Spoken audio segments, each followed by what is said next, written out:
나는 아직도 그 날 밤의 공기를 기억한다. 이른이 다 되어가는 나이에 손주의 입에서 할머니 냄새라는 말이 튀어나왔을 때 내 가슴은 송두리째 무너져 내렸다. 평생을 누구보다 깔끔히 살았다고 자부해왔는데 가장 사랑하는 아이에게서 들은 그 한마디는 날카로운 칼날처럼 마음을 찔렀다. 손주는 무릎에 앉기를 피했고 안아달라고 해도 얼굴을 찡그리며 뒤돌아섰다. 그날 밤 이불을 머리끝까지 뒤집어쓰고 하염없이 눈물을 흘리며 스스로에게 물었다. 정말 내게서 그런 냄새가 나는 걸까? 사실 이런 경험은 나만의 이야기가 아니다. 내 또래 친구들 중 상당수가 어느 순간부터 버스 옆자리가 비는 것을 느끼고 며느리가 은근히 창문을 열거나 환기를 시키는 장면을 목격한다. 처음엔 우연이라 생각하지만 마음속 어딘가에서는 알 수 없는 불안을 느낀다. 내가 그 냄새의 주인공일 수도 있다는 불편한 진실 말이다. 의사로서 수십 년간 어르신들을 진료해온 나는 이 문제를 외면할 수 없었다. 그리고 놀랍게도 진료실에 앉아 나눈 대화 속에서 반복되는 동일한 패턴을 발견했다. 나는 매일 샤워하는데 왜 냄새가 날까? 비싼 향수를 뿌렸는데도 왜 아들이 창문부터 열까? 결국 향수는 오히려 역효과였다. 본질을 가리기만 할 뿐 문제를 악화시키는 것이었다. 그렇다면 진짜 원인은 어디에 있을까? 나이가 들면서 우리 몸은 세 가지 뚜렷한 변화를 겪는다. 첫째, 땀의 변화다. 젊을 때는 하루에 거의 1리터 가까이 땀을 흘려 몸속 노폐물을 씻어내지만 60을 넘기면서 그 양은 절반 이하로 줄어든다. 많은 이들이 땀이 줄었으니 냄새도 줄겠지라 믿지만 정반대다. 땀이 줄수록 노폐물은 피부 위에 남아 세균의 먹이가 되고 결국 더 독특한 냄새를 만들어낸다. 둘째는 피지의 변화다. 나이가 들면 피지 속에 노넷날이라는 산화된 지방산이 증가한다. 이 물질은 젊은 사람에게서는 거의 발견되지 않고 오직 중년 이후에만 급격히 늘어난다. 이 노넷날이 바로 흔히 말하는 노인 냄새의 정체다. 셋째는 구강 환경의 변화다. 침 분비가 절반 가까이 줄면서 입안이 마르고 세균은 번식하기 좋은 환경을 얻는다. 그 결과 아무리 양치질을 해도 입냄새가 쉽게 사라지지 않는다. 이 세 가지 변화가 동시에 일어날 때 몸은 자신도 모르게 특별한 냄새를 만들어낸다. 문제는 본인은 잘 모르지만 주변은 민감하게 느낀다는 점이다. 특히 아이들은 솔직하기 때문에 할머니 옆에 앉기를 꺼리고 손자는 방으로 들어오자마자 창문부터 연다. 그 순간 어르신들의 마음에는 깊은 상처가 남는다. 나는 환자들에게 솔직히 말한다. 이건 잘못이 아닙니다. 나이가 들면 누구에게나 찾아오는 자연스러운 변화입니다. 하지만 그대로 참으며 살 필요는 없습니다. 실제로 내 진료실을 찾은 71살의 김영호 할아버지는 이렇게 말했다. 선생님, 저는 매일 머리도 감고 샤워도 하는데 왜 며느리가 제 방문만 열면 환기부터 할까요? 그 눈빛에는 자존심이 무너진 남자의 슬픔이 담겨 있었다. 나는 그에게 사실을 알려주었다. 향수나 방향제가 아니라 특정 부위를 올바르게 관리하고 생활 습관을 조금 바꾸는 것만으로도 냄새의 90% 이상을 줄일 수 있다는 진실을. 내가 30년 넘게 환자 수천 명을 진료하며 내린 결론은 분명하다. 냄새는 단순히 청결의 문제가 아니다. 몸의 변화, 습관, 그리고 작은 부주의가 쌓여 만들어진 결과물이다. 그리고 그 문제를 해결한 사람들의 삶은 달라졌다. 손주가 다시 무릎에 앉아 웃으며 안기고 가족이 더 이상 창문을 열지 않았다. 냄새가 사라지자 마음속의 거리도 사라졌다. 여기서 중요한 것은 이 모든 것이 결코 불가능하지 않다는 사실이다. 단 3분만 투자해도 충분하다. 특정 부위 3곳만 제대로 씻고 생활 속 작은 습관을 바꾸면 된다. 돈도 많이 들지 않고 특별한 약이나 제품도 필요 없다. 오히려 지금 바로 집에서 시작할 수 있는 일들이다. 내가 이 이야기를 꺼내는 이유는 단 하나다. 우리가 나이 들어가며 잃기 쉬운 것은 단지 건강이 아니라 가족의 따뜻한 시선과 함께 웃을 수 있는 자신감이기 때문이다. 냄새 때문에 사람을 피하고 손주의 손길을 놓치는 삶은 너무나도 안타깝다. 그렇기에 오늘 나는 누구도 솔직하게 말해주지 않았던 비밀을 여러분과 나누려 한다. 이제부터의 이야기는 결코 단순한 위생 팁이 아니다. 삶을 다시 환하게 만들고 가족의 미소를 되찾게 할 구체적인 방법이다. 여러분이 끝까지 귀 기울여 듣는다면 단 일주일 만에 눈에 보이는 변화를 경험할 수 있을 것이다. 그것이 내가 수많은 환자들을 통해 직접 확인한 사실이니까. 오늘의 이 영상이 당신의 노후를 바꾸는 전환점이 되기를 간절히 바란다. 나는 환자들에게 늘 이렇게 묻는다. 정말 냄새가 나는 원인을 아십니까? 대부분은 대답을 망설인다. 단순히 씻지 않아서 혹은 나이가 들어서라고 생각하지만 그것만으로는 설명이 되지 않는다. 이 문제의 뿌리는 훨씬 더 깊고 과학적이다. 내가 수만 건의 진료 기록을 분석하면서 확인한 진실은 분명하다. 노인의 몸에서 나는 특별한 냄새, 그것은 우연이 아니라 명확한 생리학적 변화의 결과였다. 먼저 땀의 변화다.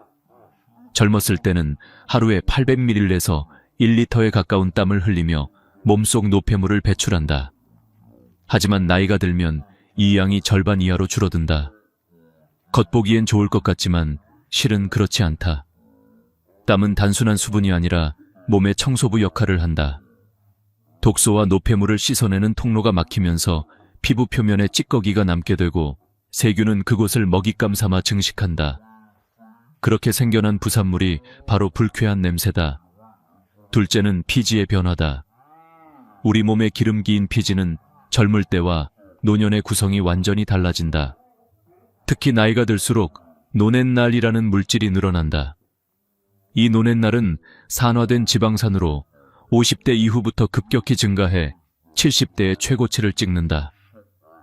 연구 결과에 따르면 젊은이의 피부에서는 거의 발견되지 않는 이 성분이 노인 피부에서는 현저히 높게 나타난다.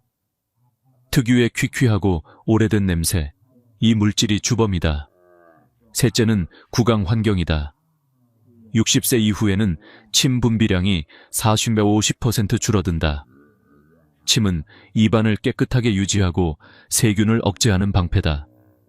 하지만 양이 줄어들면 구강 건조증이 발생하고 세균이 폭발적으로 늘어난다. 그 결과 입냄새가 심해지며 가족과 대화할 때조차 상대방이 뒤로 물러서는 경험을 하게 된다. 69살의 한 할머니는 내게 말을 하려 해도 손주가 자꾸 거리를 두니 너무 속상하다고 눈물을 흘리셨다. 이 세 가지 변화는 단순한 위생 문제와는 다르다. 아무리 매일 씻고 깨끗한 옷을 입어도 몸속 생리학적 변화는 냄새를 만들어낸다. 이것이 어르신들 대부분이 억울해하는 이유다. 나는 남들보다 더 깔끔하게 사는데 왜 나만? 하지만 사실은 누구에게나 일어나는 자연스러운 현상이다. 그렇다고 해서 방법이 없는 건 아니다. 오히려 정확히 원인을 알면 해결책은 훨씬 단순하다. 나는 진료실에서 늘 이렇게 말한다. 문제를 알았으면 절반은 이미 해결된 겁니다. 남은 건 올바른 방법을 실천하는 것뿐입니다. 실제로 한 할아버지는 몇 년 동안 비싼 향수를 매일 뿌리셨다. 그러나 며느리는 방문만 열면 창문을 활짝 열었다. 향수는 문제를 덮어버렸을 뿐 오히려 냄새가 겹쳐 더 심하게 느껴지게 했다. 나는 그분께 솔직히 말했다. 향수는 화장실에 방향제를 뿌리는 것과 같습니다. 근본적인 원인을 씻어내야 합니다. 내가 강조하는 것은 바로 생활 속의 작은 변화다. 땀을 흘릴 수 있는 가벼운 운동, 피부를 보호하면서도 세균이 번식하지 못하게 관리하는 습관, 입안을 건강하게 유지하는 단순한 청결법. 이 세 가지만 지켜도 70% 이상의 냄새는 눈에 띄게 줄어든다. 게다가 놀라운 사실은 이런 방법들은 돈이 거의 들지 않고 누구나 실천할 수 있다는 점이다. 내가 만난 한 할머니의 사례는 이를 잘 보여준다.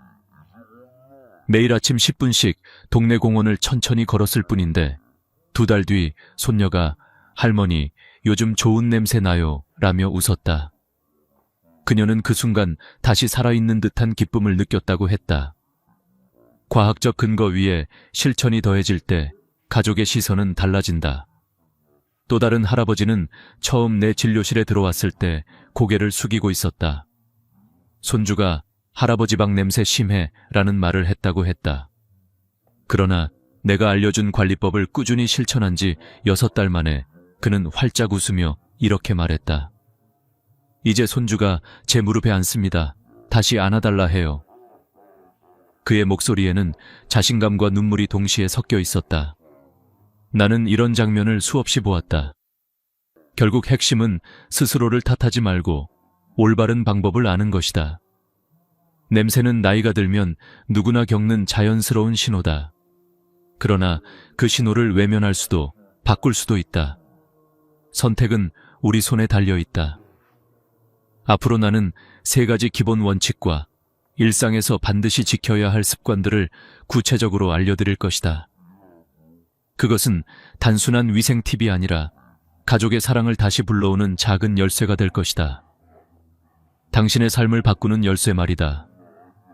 내가 수천 명의 환자들을 만나면서 확신하게 된 것은 냄새 문제를 줄이는 데 있어 거창한 비밀 따위는 필요 없다는 사실이다. 오히려 너무나 단순하고 기본적인 3가지 원칙을 꾸준히 지키는 것이 가장 큰 효과를 낳았다. 많은 어르신들은 처음엔 믿지 못했다. 그러나 단 일주일, 길어야 1개월만 실천하면 가족의 반응이 눈에 띄게 달라졌다. 오늘 나는 그 3가지 기본 원칙을 여러분께 차근차근 말씀드리려 한다. 첫 번째 원칙은 바로 물이다. 물은 몸의 가장 강력한 청소부다. 아침에 일어나자마자 미지근한 물 한 컵을 마시는 것만으로도 몸속 독소가 빠져나가며 혈액순환이 개선된다. 많은 분들이 내가 뭘 그렇게 물을 많이 마셔야 하느냐고 되묻는다. 하지만 과학적으로 입증된 사실은 분명하다. 하루 6컵 이상의 물을 마신 노인은 그렇지 않은 노인에 비해 체내 노폐물 수치가 훨씬 낮았다. 내 환자 중 김순자 할머니는 아침마다 물 한 컵을 습관화한 지 2달 만에 손녀가 할머니 요즘 냄새가 안 나요 라고 말했다며 기쁨의 눈물을 흘리셨다. 이 단순한 습관이 삶을 바꾸는 시작점이 될 수 있다. 둘째 원칙은 햇볕 아래 가벼운 산책이다. 여기서 중요한 건 결코 무리한 운동이 아니라는 점이다.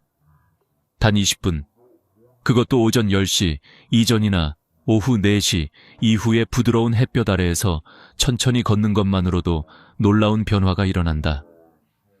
햇볕은 살균 효과가 있어 피부 표면에 나쁜 세균을 줄여준다. 또 걷는 동안 자연스럽게 땀이 나면서 피부에 쌓인 노폐물이 빠져나간다. 65살의 박영수 할아버지는 무릎 통증 때문에 처음엔 걷기를 두려워했지만 5분에서 시작해 조금씩 시간을 늘렸다. 석 달 뒤 그는 당당히 말했다. 요즘은 아들이 창문을 열지 않습니다. 제 방 공기가 달라졌다고 해요. 작은 발걸음이 가족과의 거리를 좁히는 기적을 만든 것이다. 셋째 원칙은 샤워다. 많은 어르신들이 겨울에는 춥다고 혹은 귀찮다고 매일 샤워를 피한다. 그러나 샤워는 냄새 관리의 핵심이다. 단, 여기에도 중요한 비밀이 있다. 너무 뜨거운 물로 샤워하면 피부의 보호막이 손상되어 오히려 세균이 번식하기 쉽다. 가장 좋은 것은 38도에서 40도 정도의 미지근한 물이다. 일주일에 한두 번은 따뜻한 물에 20분 정도 몸을 담그는 탕 목욕을 하면 평소에 씻기 힘든 깊은 노폐물까지 빠져나간다. 내 환자들 중 70% 이상이 이 습관을 시작한 뒤 가족의 반응이 한 달도 안 되어 달라졌다. 이 3가지 원칙을 지켜낸 분들의 사례는 내게도 늘 감동을 준다. 73살의 한 할머니는 몇 년간 손주에게 안겨보지 못했다고 했다. 하지만 아침 물 한 컵, 하루 20분 산책, 그리고 미지근한 물 샤워를 꾸준히 지킨 지 2달 만에 손주가 다시 무릎에 앉았다. 그녀는 내게 이렇게 말했다. 선생님, 냄새가 사라진 게 중요한 게 아니에요. 손주의 천을 다시 느낄 수 있는 게 기적이에요. 이 원칙들을 들으면 사람들은 흔히 이렇게 반문한다. 그렇게 간단한데 왜 지금까지 아무도 말해주지 않았습니까? 이유는 간단하다. 대부분은 비싼 제품이나 약을 팔기 위해 문제를 과장하고 복잡하게 설명해왔다. 하지만 나는 환자들에게 약이 아니라 습관을 권했다. 그 결과는 제품보다 훨씬 뛰어났다. 여기서 우리가 배워야 할 교훈은 분명하다. 삶의 변화는 거창한 것이 아니라 작은 실천에서 비롯된다. 아침물 한 잔, 햇볕 아래 걷기, 미지근한 물로 샤워하기. 이 단순한 3가지 원칙만으로도 우리는 가족에게 다시 따뜻한 품으로 다가갈 수 있다. 그리고 기억하라. 냄새를 없애는 것은 단지 남의 시선을 피하기 위함이 아니다. 그것은 나 자신을 존중하고 가족의 사랑을 지켜내며 무엇보다도 노후의 자존심을 회복하는 길이다. 이제 우리는 다음 단계로 넘어가야 한다. 단순한 습관을 넘어 반드시 씻어야 할 부위 3곳을 알게 된다면 냄새의 90%를 줄일 수 있다. 그 비밀을 곧 알려드리겠다. 나는 수많은 환자들을 만나면서 깨달았다. 아무리 매일 샤워를 해도 냄새가 줄지 않는 이유는 단 하나, 중요한 부위를 제대로 씻지 않았기 때문이다. 믿기 어렵겠지만 단 3부위만 올바르게 관리해도 냄새의 90%는 사라진다. 이 사실을 알게 된 환자들은 모두 놀라워했고 그 후 가족의 태도는 완전히 달라졌다. 첫 번째 부위는 살이 접히는 곳이다. 목의 주름, 겨드랑이, 가슴 밑, 배꼽, 사타구니, 무릎 뒤, 팔꿈치 안쪽 같은 부분은 눈에 잘 띄지 않는다. 그러나 바로 이런 곳이 세균의 천국이 된다. 땀이 고이고 잘 마르지 않아 세균이 번식하기 좋은 환경이 만들어지기 때문이다. 대부분의 어르신들은 이런 주름진 부위를 대충 씻거나 아예 놓쳐버린다. 나는 한 할머니에게 이 사실을 알려드렸다. 그녀는 30년 동안 매일 목욕을 해왔지만 뒷목과 귀 뒤를 거의 씻지 않았다. 단 일주일 동안 그 부위를 꼼꼼히 관리한 뒤 손주가 다시 안겨왔다며 눈물을 글썽이셨다. 작은 습관 하나가 가족의 거리감을 없앤 것이다. 두 번째 부위는 털이 많은 곳이다. 겨드랑이, 가슴, 두피 같은 부위는 땀과 피지가 쉽게 쌓인다. 특히 두피는 많은 사람들이 간과한다. 단순히 샴푸 거품을 흘려보내는 것으로는 부족하다. 손가락 끝으로 두피를 마사지하듯 씻어야 한다. 내 환자였던 박영수 할아버지는 늘 머리 냄새 때문에 손주가 가까이 오지 않았다. 그러나 두피를 꼼꼼히 씻는 습관을 들인 후 손주가 다시 그의 머리를 만지며 놀았다. 그는 내게 머리에서 좋은 냄새가 난다고 손주가 말했을 때 그 기쁨은 이루 말할 수 없었다고 고백했다. 남성 어르신이라면 가슴이나 배의 털도 관리가 필요하다. 이건 역시 피지가 쉽게 쌓이므로 반드시 거품을 충분히 내어 닦아내야 한다. 세 번째 부위는 땀이 많이 나는 곳이다. 발, 발가락 사이, 손바닥 등이 대표적이다. 발은 특히 심각하다. 하루 종일 신발 속에 갇혀 있어 세균이 번식하기에 최적의 조건을 갖추고 있다. 발 냄새는 방 안 전체로 퍼져 옷과 침구류에까지 배게 된다. 68살 김영호 할아버지는 수십 년 동안 발냄새로 고생했다.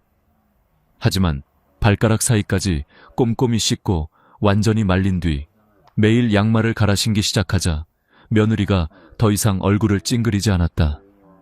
그의 목소리는 떨렸지만 눈빛은 환하게 빛났다. 이제 가족들이 제 방에 오래 있어도 괜찮아 합니다. 이 세 부위를 씻을 때 기억해야 할 중요한 원칙이 있다. 첫째, 물의 온도는 미지근해야 한다.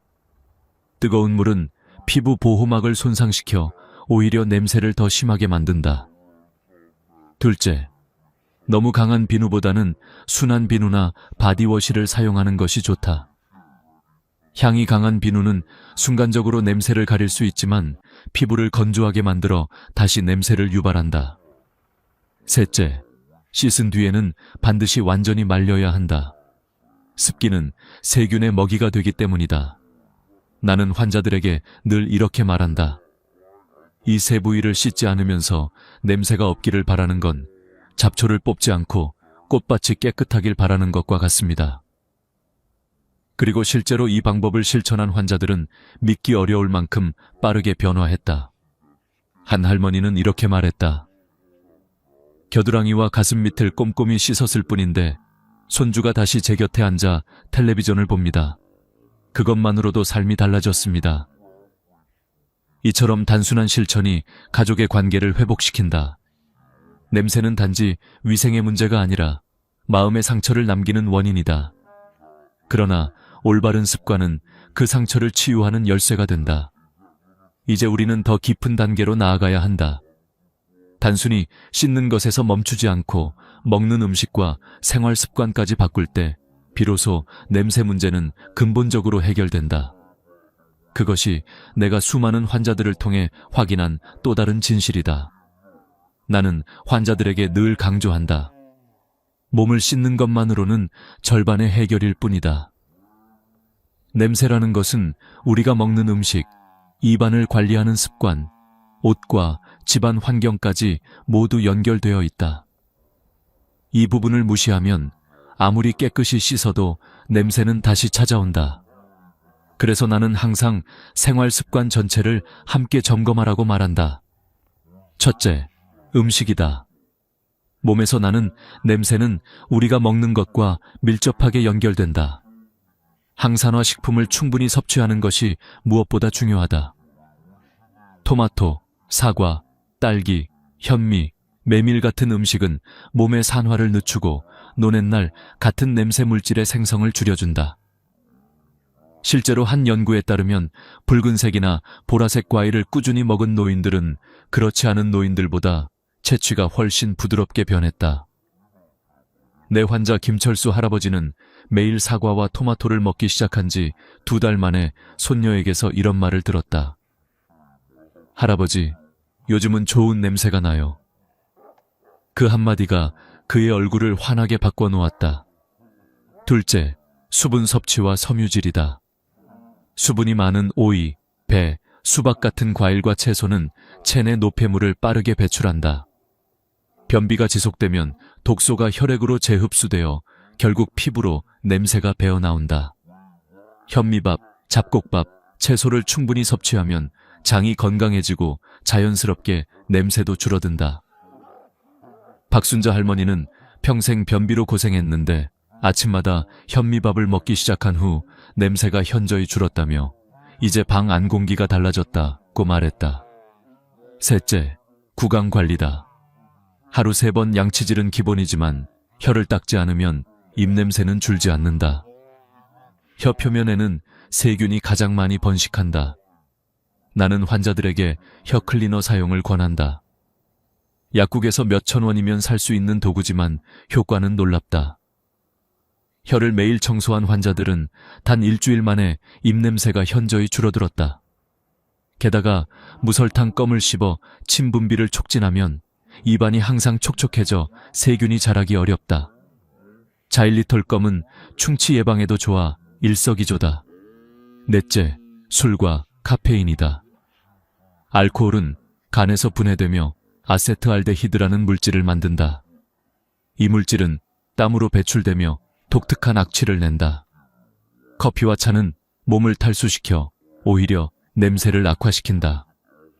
내 환자 중 한 분은 매일 소주 한 병을 마셨는데 술을 끊고 보리차로 바꾼 지 1달 만에 며느리가 아버님, 요즘 방이 상쾌해요 라고 말했다. 그 말에 그는 오랫동안 눈시울을 붉혔다. 다섯째, 옷과 생활용품 관리다. 아무리 몸을 깨끗이 해도 옷과 침구류에 냄새가 배면 소용없다. 속옷은 매일 갈아입고 옷은 하루 입으면 반드시 세탁해야 한다. 햇볕에 말리는 습관이 가장 좋다. 햇볕은 자연 살균제다. 또한 침구류는 일주일에 한 번은 세탁하고 햇볕에 말려야 한다. 베개는 특히 중요하다.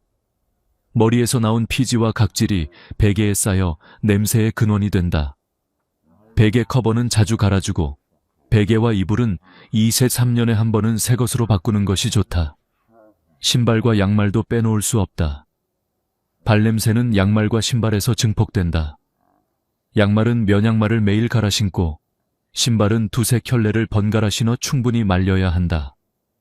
신발 안에 베이킹소다를 뿌려두면 냄새 흡수 효과가 탁월하다. 한 할아버지는 평생 같은 신발만 신었는데 2 켤레를 번갈아 신기 시작한 뒤 방에 들어온 손주가 더 이상 얼굴을 찡그리지 않았다. 마지막으로 집안의 공기다. 황희는 곧 청결이다. 하루에 최소 2번, 아침과 저녁에 10분씩 창문을 열어 신선한 공기를 들여야 한다. 추운 겨울에도 잠깐의 황희는 필수다. 한 할아버지는 늘 추워서 창문을 닫고 지내셨는데 하루 2번 환기를 시작하자 집안 공기가 달라졌고 아들과 며느리가 더 이상 방에 들어와 창문부터 열지 않았다. 이처럼 생활 습관과 환경 관리까지 함께 실천하면 냄새는 눈에 띄게 줄어든다. 단순히 위생 문제가 아니라 삶의 질 전체가 달라진다. 결국 냄새를 없앤다는 것은 가족과의 거리, 사회와의 거리를 없애는 것이다. 이제 마지막으로 이 모든 실천이 가져올 변화와 그 안에 담긴 교훈을 함께 나누고자 한다.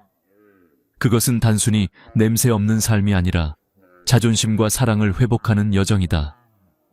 나는 이 문제를 수십 년 동안 진료하며 단 한 가지 사실을 배웠다.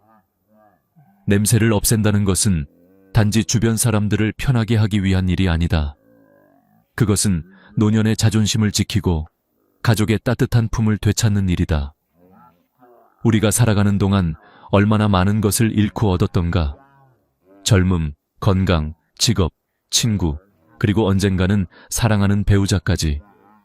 그러나 마지막까지 지키고 싶은 것이 있다면 그것은 존중받는 삶과 가족의 사랑일 것이다. 내가 기억하는 한 환자의 이야기를 들려주고 싶다. 75세 이영수 할아버지는 처음 진료실에 들어왔을 때 고개를 숙이고 있었다. 손주가 그의 방에 들어오기를 거부한다는 것이었다. 선생님, 창문부터 열고 나가버립니다. 그럴 때마다 제 가슴이 찢어집니다. 그는 떨리는 목소리로 말했다. 하지만 6달 뒤 그는 전혀 다른 모습으로 내 앞에 섰다. 꾸준히 물을 마시고 산책을 하고 샤워 습관을 바꾸며 옷과 집안을 관리했다. 그리고 이렇게 말했다. 손주가 제 무릎에 앉아 다시 안아달라 합니다. 이게 기적 아닙니까? 그의 눈에는 눈물이 고여 있었지만 그 눈물은 슬픔이 아니라 회복의 눈물이었다. 또 다른 할머니는 오랫동안 손주와 대화할 때 멀리서만 이야기를 나눴다. 입냄새 때문이었다. 그러나 혀 클리너를 사용하고 무설탕 껌을 씹는 습관을 들이자 단 3주 만에 손주가 옆에서 편안하게 이야기를 나눴다. 그녀는 내게 속삭였다. 선생님, 저는 이제 다시 웃을 수 있어요. 이런 변화는 모두 과학적 근거 위에 세워진 생활 습관의 힘이었다. 비싼 약도 값비싼 향수도 필요하지 않았다. 중요한 것은 작은 습관을 꾸준히 지킨다는 결심이었다. 나는 환자들에게 늘 말한다. 냄새가 사라지는 순간 단지 공기가 달라지는 것이 아니라 관계가 달라지고 인생이 달라집니다. 이제 여러분께 마지막으로 말씀드리고 싶다. 냄새를 없앤다는 것은 단순한 위생 문제가 아니다. 그것은 스스로를 존중하는 태도이자 가족에게 사랑받을 자격을 되찾는 과정이다. 우리가 살아가는 노년은 외로움과 싸우는 시간이 아니라 지혜와 존엄을 보여주는 시간이어야 한다. 그리고 그 시작은 사소해 보이는 습관 하나에서 비롯된다. 나는 이 영상을 보시는 모든 분들이 단순히 정보만 얻고 끝내지 않기를 바란다. 지금 이 순간부터라도 물 한 잔을 준비하고 창문을 열어 공기를 바꾸며 샤워할 때 놓쳤던 부위를 꼼꼼히 씻어주시길 바란다. 단 일주일 만에 가족의 반응이 달라질 것이다. 한 달이면 스스로도 느낄 수 있다. 그리고 반년이 지나면 여러분의 인생은 전혀 다른 빛을 띠게 될 것이다. 마지막으로 드리고 싶은 교훈은 이것이다. 노인의 냄새는 숙명이 아니다. 우리가 선택하고 바꿀 수 있는 삶의 한 부분이다. 냄새가 사라질 때 손주의 천은 다시 돌아오고 가족의 미소는 더 따뜻해진다. 그리고 무엇보다 당신 자신의 마음이 다시 살아난다. 오늘 이 이야기가 여러분의 삶을 바꾸는 작은 불씨가 되기를 바란다. 그 불씨가 여러분의 가정을 다시 밝히고 노후를 더 자랑스럽게 만들기를 바란다. 이 영상을 끝까지 들어주셔서 감사하다. 앞으로도 건강과 삶을 지키는 소중한 이야기를 계속 전해드리겠다. 좋아요와 구독, 알림 설정을 꼭 눌러주시고 이 정보가 필요한 분들과 함께 나누어 달라. 여러분의 작은 행동이 또 다른 어르신의 삶을 바꿀 수 있다. 아직도 밤마다 두세 번씩 화장실에 가느라 잠을 설치고 계십니까? 나이가 들어서 당연한 거라며 스스로 위로하고 계신가요? 하지만 제가 단언컨대 그것은 단순한 노화가 아니라 고칠 수 있는 신호일지 모릅니다. 이렇게 이야기하면 대부분의 어르신들은 깜짝 놀라며 귀를 기울입니다. 사실 저 역시 60대 중반에 접어들었을 때 같은 고민을 했습니다. 자다가 두세 번은 기본이고 어떤 날은 4번, 5번까지 화장실을 다녀와야 했습니다. 아침에 일어나면 머리는 무겁고 낮에는 눈꺼풀이 청은망은 내려앉아 진료 중에도 집중력이 흐트러졌습니다. 제 삶의 질이 한순간에 무너지는 듯했습니다. 밤마다 시달리는 그 괴로움은 겪어보지 않은 사람은 모릅니다. 한번 깨면 다시 잠들기가 힘들어 뒤척이다가 새벽을 맞이하고 결국 다음 날은 하루 종일 기운이 빠져버립니다. 은퇴 후 여유롭게 여행도 다니고 친구들도 만나야 하는데 늘 화장실 걱정에 어디를 가도 불안했습니다. 공항에서 비행기를 기다릴 때도 가장 먼저 찾는 것이 화장실이었고 가족 모임 자리에서도 웃음보다 화장실을 드나드는 발걸음이 많았습니다. 여러분, 혹시 이런 경험 있으신가요? 저녁에 국이나 찌개를 듬뿍 먹고 난 후 유난히 밤에 화장실을 자주 가신 적, 그날 밤은 이상하게도 2시간마다 눈이 떠져 억지로 일어나야 했던 경험. 그럴 때면 속으로 이렇게 말합니다. 나도 이제 늙었구나. 그러나 그 생각이야말로 문제의 시작입니다. 단순히 나이가 들었기 때문에 생기는 증상이 아니라 우리 몸 안의 작은 균형이 무너졌다는 신호이기 때문입니다. 저는 의사로서 수많은 환자분들을 보아왔습니다. 그중 대부분은 처음 진료실에 들어와 앉자마자 선생님, 나이가 드니 어쩔 수 없는 거겠죠? 라고 물으셨습니다.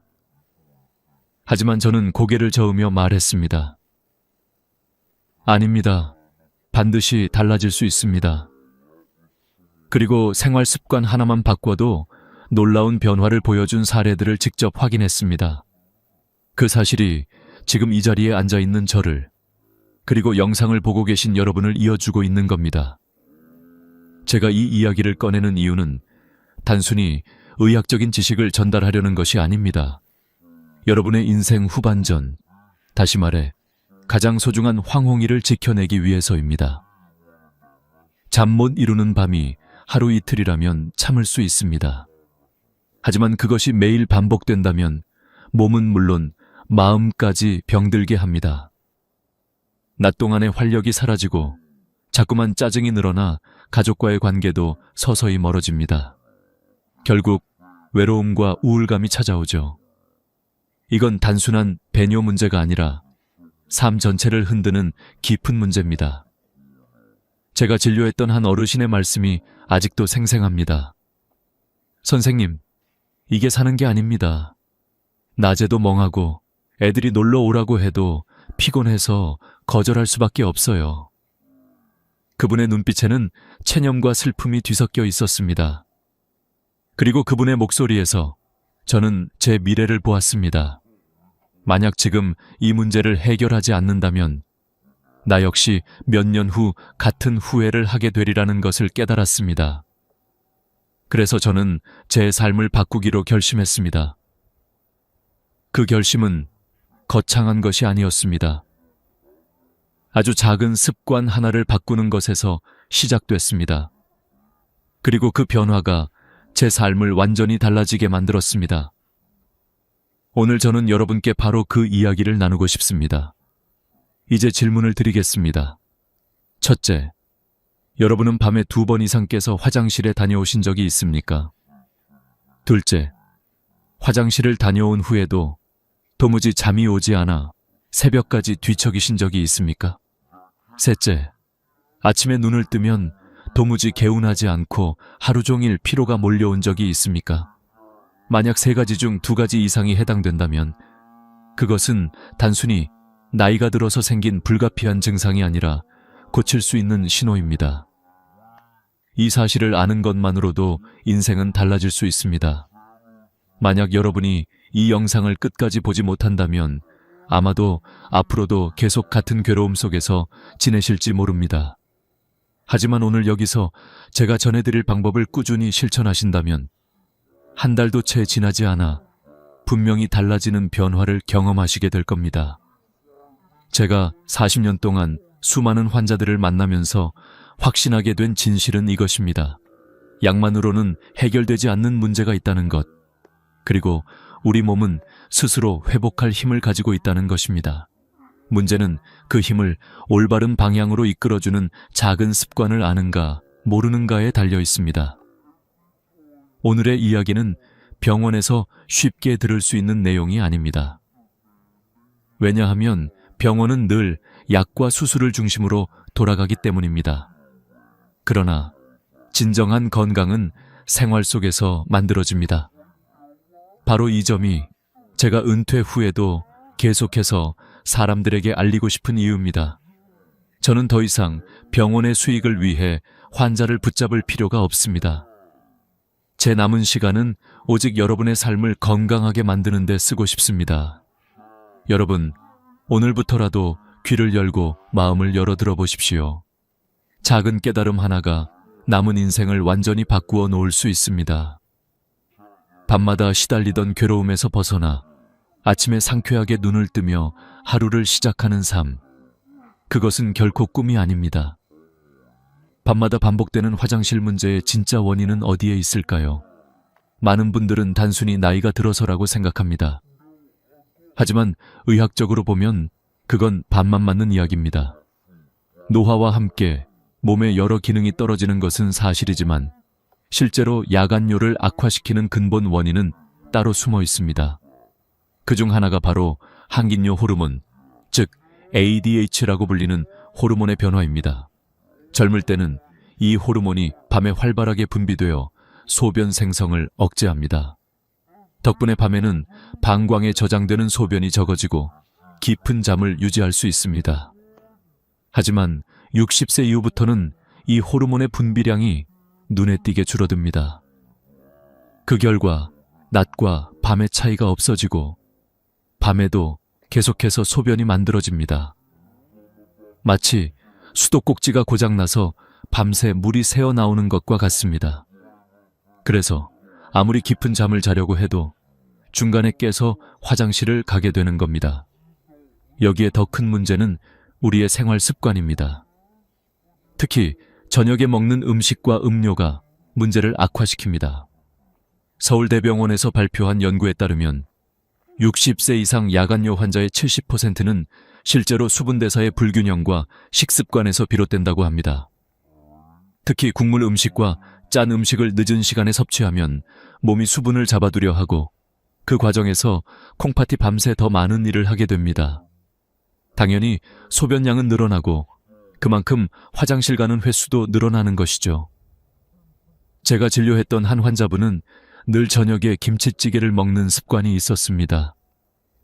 이 나이에 맛있는 게 뭐 있겠어요. 그냥 찌개에 밥 말아 먹는 게 낙이죠. 라고 하셨지만 문제는 그 식사가 매일 밤 고통으로 이어졌다는 사실입니다. 국물에 포함된 나트륨이 몸속에 들어가면 혈액 속 농도를 맞추기 위해 더 많은 수분을 끌어들이게 됩니다. 그렇게 늘어난 혈액량을 조절하기 위해 콩팥은 일을 더 많이 해야 하고 그 결과 밤새 오줌이 만들어집니다. 결국 그분은 자다가 4~5번씩 깨야 했습니다. 이뿐만이 아닙니다. 저녁 늦게 물을 많이 마시는 습관도 치명적입니다. 어떤 분들은 물을 많이 마셔야 건강에 좋다는 이야기를 듣고 자기 전에도 컵 가득 물을 들이켜곤 합니다. 물론 수분 섭취가 중요하다는 사실은 틀리지 않습니다. 하지만 문제는 언제 마시느냐에 달려 있습니다.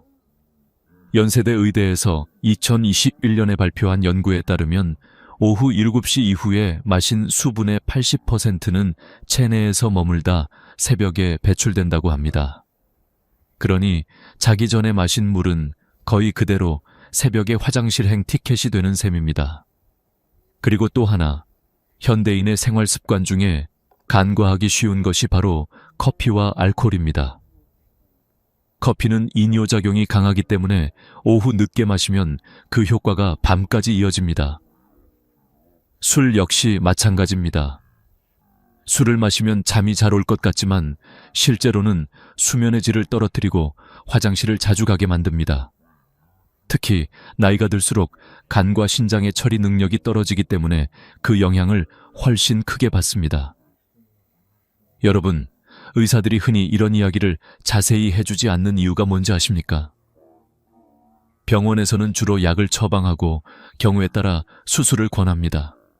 그러나 생활 습관을 개선하는 방법을 알려주면 환자들이 약을 덜 먹게 되고 병원 방문도 줄어듭니다. 의사에게는 손해일 수 있습니다. 하지만 저는 은퇴한 지금 남은 시간 동안은 진짜 필요한 이야기를 하고 싶습니다. 병원이 아닌 일상 속에서 스스로 해결할 수 있는 길을 알려드리고 싶습니다. 이쯤에서 질문을 던져보겠습니다. 지금까지 여러분은 혹시 나이 들어서 어쩔 수 없다는 생각에 스스로 체념하고 계시지는 않습니까? 하지만 저는 수많은 환자들의 변화를 직접 보았습니다. 약에만 의존하지 않고 습관 하나를 바꿨을 뿐인데 2주 만에, 한 달 만에 삶이 달라지는 모습을 말입니다. 바로 이 지점에서 우리는 깨달아야 합니다. 진짜 원인은 노화라는 단어 뒤에 숨어있는 생활 습관과 호르몬 변화라는 사실. 그리고 그 원인을 정확히 알면 해결책은 생각보다 간단하다는 점입니다. 지금까지는 왜 밤마다 화장실에 시달리는지, 그 배경에 어떤 비밀이 숨어 있는지를 이야기했습니다. 다음부터는 어떻게 그것을 바꿀 수 있는지 구체적인 방법을 말씀드리겠습니다. 저녁이 되면 우리는 하루의 피곤함을 풀기 위해 밥상에 앉습니다. 그러나 그 밥상 위에 놓인 음식들이 사실은 우리의 밤잠을 앗아가는 주범이 될 수 있다는 사실 알고 계셨습니까? 제가 수십 년간 환자들을 진료하며 가장 많이 발견한 공통점은 바로 저녁 식사 습관이었습니다. 국물 위주의 음식, 지나치게 짠 반찬, 그리고 습관처럼 들이키는 물 한 컵. 이 단순한 습관들이 결국 야간뇨를 악화시키는 결정적인 요인이었습니다. 한 환자분 이야기를 해드리겠습니다. 70대 초반의 한 어르신은 늘 저녁에 된장찌개와 김치찌개를 번갈아 드셨습니다. 이 나이에 입맛 사는 건 그거밖에 없어요. 라며 웃으셨지만 그분의 밤은 늘 지옥과 같았습니다. 자다가 4번, 5번은 꼭 깨야 했고 다음 날은 늘 피곤해 지쳐 있었습니다. 제가 조심스레 저녁 국물을 조금만 줄여보시면 어떨까요? 라고 권하자 처음에는 손사래를 치셨습니다. 선생님, 그럼 밥이 안 넘어가요. 그러나 결국 가족들의 설득과 제 부탁으로 국물을 반만 드시기 시작했습니다. 놀랍게도 불과 3주 만에 그분의 야간뇨 횟수는 절반으로 줄었습니다. 이것이 단순한 우연일까요? 아닙니다. 과학적인 근거가 분명히 있습니다. 나트륨이 많은 음식을 섭취하면 우리 몸은 혈액 속 염분 농도를 맞추기 위해 더 많은 수분을 필요로 합니다. 그래서 세포 밖으로 수분이 끌려 나오고 혈액량이 늘어나면서 결국 콩팥이 그 물을 걸러내느라 밤새 쉬지 못합니다. 자연히 소변량은 늘고 방광은 가득 차며 우리는 화장실에 가기 위해 깨야만 합니다. 또 다른 문제는 늦은 시간에 물 섭취입니다. 많은 분들이 자기 전에 목이 마르니까 하며 물을 컵째 들이키곤 합니다. 그러나 그 물은 대부분 새벽녘에 소변으로 쏟아져 나오게 됩니다. 특히 60세 이후에는 신진대사의 리듬이 바뀌어 수분 흡수 속도가 떨어집니다. 연세대학교에서 2021년에 발표한 연구에 따르면 저녁 7시 이후 섭취한 수분의 80% 이상이 밤새 체내에 머물다 새벽에 한꺼번에 배출된다고 합니다. 결국 우리가 자기 전 마신 물 한 잔은 곧 새벽에 화장실로 이어집니다. 커피와 술도 빠질 수 없습니다. 많은 분들이 저녁에 모임을 갖고 친구들과 소주 한잔 하거나 늦게 커피를 마십니다. 하지만 카페인과 알코올은 강력한 이뇨작용을 일으킵니다. 게다가 단순히 소변만 많아지는 게 아니라 수면의 질 자체를 떨어뜨립니다. 술을 마시면 처음에는 금방 잠드는 것 같지만 깊은 잠은 오지 않고 자꾸만 깨게 됩니다. 커피 역시 마찬가지입니다. 낮에 마셨던 커피 한 잔이 밤까지 영향을 끼쳐 깊은 수면을 방해합니다. 제가 기억하는 또 한 분은 68세 남성으로 은퇴 후 동네 친구들과 저녁마다 막걸리 한 잔이 습관이었습니다. 그분은 술 한 잔하고 자면 잠이 잘 와서 좋아요 라고 말씀하셨습니다. 하지만 실제로는 매일 밤 서너 번씩 깨고 낮에는 피곤해 일상생활이 힘들었습니다. 제가 알코올의 이뇨작용과 수면 방해 효과를 설명해드리자 그제야 고개를 끄덕이셨습니다. 결국 술을 줄이고 나니 2달 만에 밤에 깨는 횟수가 크게 줄었습니다. 여러분, 여기서 중요한 사실 하나를 기억하셔야 합니다. 야간뇨의 진짜 적은 나이가 아니라 습관입니다. 나이가 든다고 모두 같은 문제를 겪는 것은 아닙니다. 같은 연령대라도 어떤 분은 밤새 한 번도 깨지 않고 숙면을 취하는 반면 어떤 분은 4-5번씩 깨야 합니다. 그 차이를 만드는 것은 생활 습관입니다. 특히 저녁 시간대의 음식과 음료가 결정적입니다. 그러나 많은 분들이 여기서 실수를 합니다. 그럼 물을 안 마시면 되지 않겠냐? 하지만 그건 아주 위험한 생각입니다.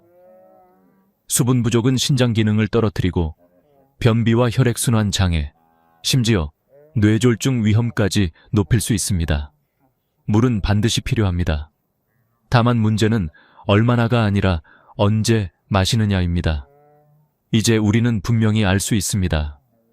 단순히 나이가 들어서가 아니라 우리 스스로의 생활 습관이 문제를 키우고 있었다는 사실을요. 그렇다면 남은 질문은 단 하나입니다. 어떻게 바꾸면 되는가? 바로 다음에서 제가 40년 동안 환자들과 함께 확인한 가장 확실한 해결책을 말씀드리겠습니다. 해결책은 의외로 단순합니다. 그러나 단순하다고 해서 가볍게 여겨서는 안 됩니다. 오히려 단순한 습관의 변화가 놀라운 기적을 만들어냅니다. 제가 40년 동안 환자들을 보며 확신하게 된 것은 약보다 먼저 습관을 바꾸는 것이야말로 가장 강력한 처방이라는 사실입니다. 그렇다면 어떤 습관을 바꿔야 할까요? 저는 이를 3단계 황금 공식이라고 부릅니다. 첫째, 아침의 시작은 반드시 미지근한 물 한 컵으로 하셔야 합니다. 밤새 우리 몸은 수분을 잃고 혈액은 진해집니다. 이때 따뜻한 물 한 컵은 마치 마른 땅에 내리는 단비처럼 온몸의 혈액을 희석시키고 신진대사를 깨웁니다. 실제로 아침에 물을 마시는 습관만으로도 뇌졸중 위험이 크게 낮아진다는 연구 결과가 여러 차례 보고된 바 있습니다. 단순히 화장실 문제를 넘어 생명을 지키는 습관인 셈입니다. 둘째, 오전 10시와 오후 2시. 이 2시간대는 반드시 수분을 보충해야 합니다. 우리 몸은 일정한 리듬을 가지고 있어 이 시간대에는 수분 흡수율이 가장 높습니다. 이때 한 컵씩 물을 마시면 하루 활동에 필요한 수분을 충분히 공급할 수 있습니다. 반대로 저녁 이후의 수분은 대부분 밤새 체내에 머물다가 새벽에 한꺼번에 배출됩니다. 그러니 낮에 충분히 채우고 저녁에는 줄이는 것이 핵심입니다. 셋째, 오후 5시 이후부터는 서서히 수분 섭취를 줄이셔야 합니다. 특히 저녁 7시 이후에는 원칙적으로 물을 많이 마시지 말아야 합니다. 물론 목이 마르면 억지로 참을 필요는 없습니다. 하지만 그때는 컵 가득 마시는 대신 입안을 적실 정도로만 마셔야 합니다. 저는 환자분들께 얼음 조각 한두 개를 입에 넣고 천천히 녹여 드시라고 권하곤 합니다. 이렇게 하면 갈증은 해소되지만 방광에는 큰 부담을 주지 않습니다. 여러분, 이 3가지만 지켜도 놀라운 변화가 찾아옵니다. 실제로 제가 만난 수많은 환자들이 2주 만에, 늦어도 한 달 안에 밤에 깨는 횟수가 눈에 띄게 줄었습니다. 물론 처음 며칠은 별다른 차이를 못 느낄 수 있습니다. 하지만 여기서 포기하지 않고 꾸준히 실천해야 합니다. 꾸준함이야말로 유일한 비밀입니다. 이 3단계 황금 공식에 더해 중요한 또 한 가지는 저녁 식사의 변화입니다. 국물 음식은 가능한 줄이시고 반찬 위주로 드시는 게 좋습니다. 찌개나 국을 매일 드시는 분들은 처음엔 밥이 잘 안 넘어간다고 하십니다. 그러나 1주일, 2주일만 지나면 입맛이 바뀌고 무엇보다 아침에 개운하게 눈을 뜨는 경험을 하면 스스로 기꺼이 변화를 받아들입니다. 건강을 되찾는 기쁨은 어떤 음식의 즐거움과도 비교할 수 없습니다. 저는 환자분들께 이렇게 말씀드립니다. 저녁에 국물 한 그릇 줄이시면 그만큼 밤에 화장실 가는 횟수가 줄어듭니다. 국물 한 숟가락이 내일 하루의 활력을 빼앗을 수도 있습니다. 이 말에 많은 분들이 고개를 끄덕이며 식탁을 바꾸기 시작했습니다. 그리고 그 결과는 언제나 같았습니다. 더 이상 새벽에 고통스럽게 깨지 않고 아침에 일어나 웃으며 하루를 시작할 수 있었습니다. 여기에 한 가지 작은 팁을 더 드리겠습니다. 잠들기 3시간 전부터는 수분을 최대한 자제하는 것이 좋습니다. 그러나 이 시간대에 습관적으로 차나 음료를 마시는 분들이 많습니다. 특히 허브차, 보리차 같은 것은 괜찮다고 생각하시는 경우가 있는데 그것 역시 수분입니다. 그래서 저는 이 시간대에는 따뜻한 차 한 모금 정도로 입안을 적시는 걸 권합니다. 차 대신 단순히 따뜻한 물을 소량 마시는 것도 좋은 방법입니다. 제가 직접 경험한 바에 따르면 이 습관은 단지 야간요 문제만 해결하는 것이 아닙니다. 수면의 질이 전반적으로 좋아지고 낮 동안의 집중력과 활력이 회복됩니다. 실제로 저도 예전에는 논문을 쓰거나 진료를 하다가 쉽게 피곤해졌지만 지금은 하루 종일 힘이 넘칩니다. 나이가 들어도 다시 젊은 시절처럼 살아갈 수 있다는 자신감을 주는 변화입니다. 정리하면 물은 반드시 필요합니다. 하지만 언제 마시느냐가 중요합니다. 아침과 낮에 충분히, 저녁에는 최소한으로. 그리고 국물 음식 줄이기, 잠들기 전 수분 조절. 이 간단한 공식이 평생의 건강을 지켜주는 열쇠입니다.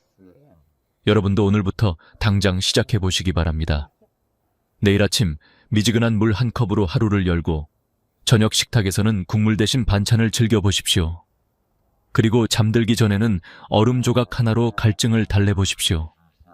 그 작은 변화가 곧 삶의 큰 기쁨으로 돌아올 것입니다. 저는 수많은 환자들을 만나왔습니다. 그 중에서도 박영수라는 분의 이야기는 아직도 제 마음속에 깊이 남아 있습니다. 은퇴한 지 얼마 되지 않았던 그는 매일 밤 4-5번씩 깨는 고통에 시달리고 있었습니다. 얼굴에는 깊은 다크서클이 자리 잡고 있었고 눈빛은 늘 피곤에 젖어 초점이 흐려져 있었습니다. 그는 제 앞에서 한숨을 내쉬며 이렇게 말했습니다.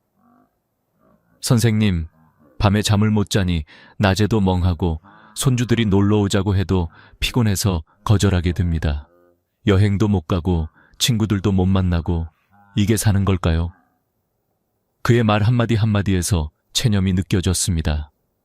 저는 그에게 약이나 수술보다는 생활 습관부터 바꿔보자고 제안했습니다. 많은 의사들이 바로 약을 처방했겠지만 저는 원인을 근본적으로 해결해야 한다는 확신이 있었습니다. 그래서 3가지를 권했습니다. 첫째, 아침에 일어나자마자 반드시 미지근한 물 1컵을 마실 것.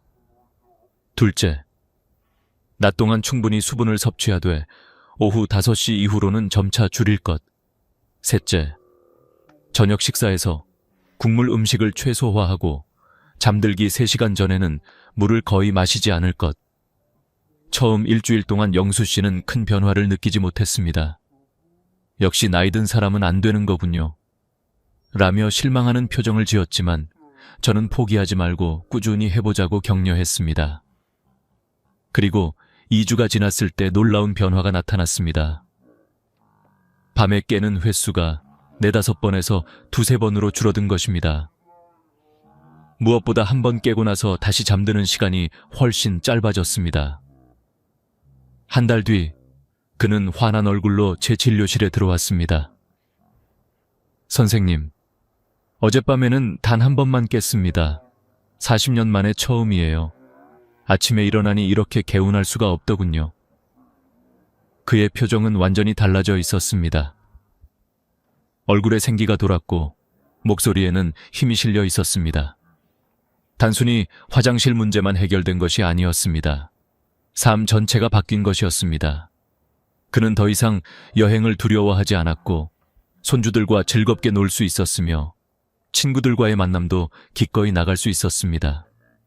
단순한 습관 변화가 한 사람의 인생을 되살린 것입니다. 저는 이 사례를 통해 확신을 더 굳혔습니다.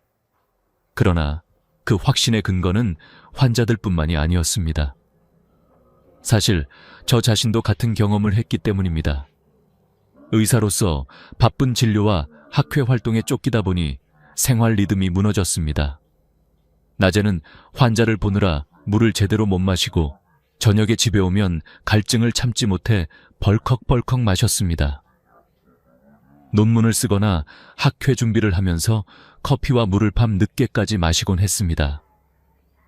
그 결과 저 역시 매일 밤 2-3번씩 화장실에 다녀와야 했습니다. 처음에는 저도 나이가 들어서 그런가 보다 하고 대수롭지 않게 생각했습니다. 그러나 수면 부족이 쌓이면서 낮에 집중력이 떨어지고 심지어 수술 중에도 예전보다 더 쉽게 피로를 느끼게 되었습니다. 환자들에게 늘 습관을 바꾸라고 말해왔던 제가 정작 제 몸에는 그것을 실천하지 않고 있던 것이죠. 그때 저는 결심했습니다. 내가 환자라면 어떻게 하겠는가? 그래서 스스로에게 제가 늘 환자들에게 권했던 방법을 적용하기 시작했습니다. 아침마다 물 1컵으로 하루를 시작했습니다. 낮 동안에는 틈틈이 물을 조금씩 마셨습니다. 그러나 저녁 7시 이후에는 절대 물을 많이 마시지 않았습니다. 좋아하던 국물 요리도 줄였습니다. 그리고 잠들기 3시간 전부터는 수분을 거의 섭취하지 않았습니다. 처음 2주 동안은 큰 변화를 느끼지 못했습니다. 오히려 낮에 목이 마른 것 같아 힘들기도 했습니다. 하지만 저는 포기하지 않았습니다. 3주째 접어들면서 놀라운 변화가 찾아왔습니다.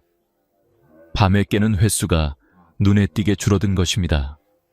그리고 가장 큰 변화는 화장실에 다녀온 후 금방 다시 잠들 수 있게 된 것이었습니다.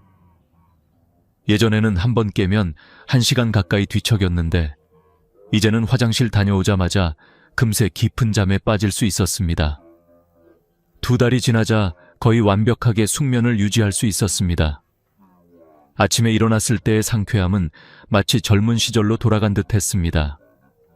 그 후 저는 환자들에게 더욱 확신을 가지고 이 방법을 권할 수 있었습니다. 제가 직접 경험한 것이기에 더 이상 의심할 필요가 없었습니다.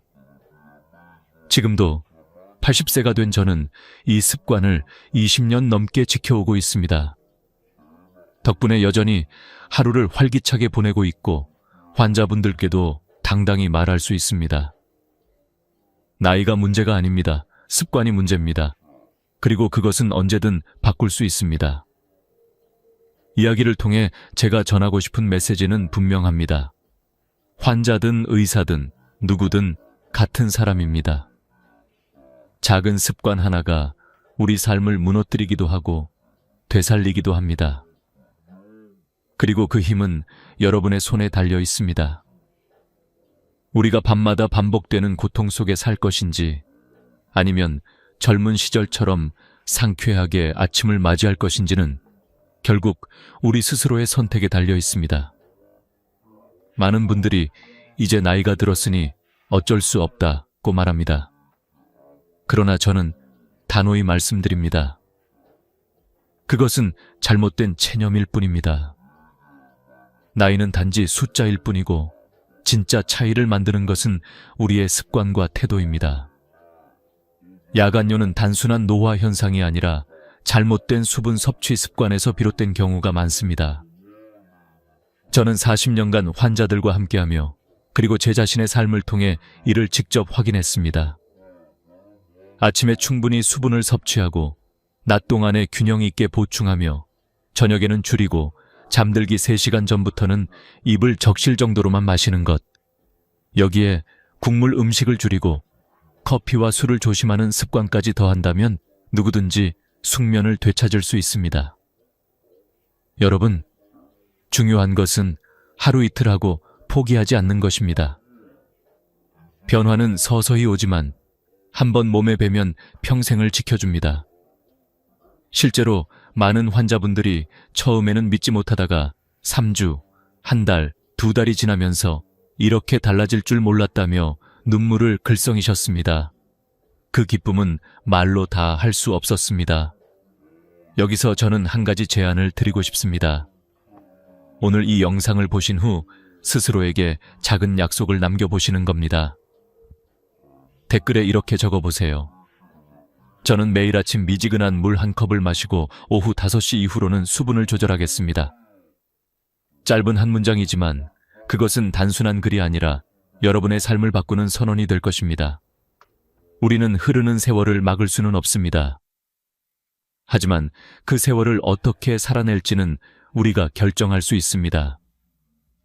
병원 침대 위에서 약에 의존하며 살 것인지, 아니면 매일 아침 산책을 즐기며 가족과 웃음을 나눌 것인지, 손주들에게 짐이 될 것인지, 아니면 건강하고 당당한 모습으로 본보기가 될 것인지, 그 선택은 여러분의 손에 달려 있습니다. 여러분, 저는 오늘 말씀드린 이 작은 습관이 여러분의 노후를 완전히 바꿀 수 있다고 확신합니다. 단순한 야간뇨 문제 해결을 넘어 삶의 활력을 되찾고 마음까지 젊어질 수 있습니다. 오늘부터 실천해 보십시오. 내일 아침 첫 물 한 컵이 여러분의 인생을 새롭게 열어줄 것입니다. 이 영상이 도움이 되셨다면 사랑하는 가족과 친구들에게도 꼭 공유해 주세요. 함께 건강한 삶을 나누고 더 많은 분들이 편안한 밤잠을 되찾을 수 있도록 도와주십시오. 마지막으로 부탁드립니다. 구독과 좋아요를 눌러주시면 앞으로도 여러분의 건강을 지켜드릴 귀중한 이야기들을 계속 전해드리겠습니다. 작은 클릭 하나가 여러분의 삶에 큰 힘이 될 것입니다. 여러분 모두가 오늘 밤부터 편안히 주무시기를 진심으로 기원합니다. 그리고 내일 아침 새로운 희망과 함께 눈을 뜨시기를 바랍니다. 감사합니다.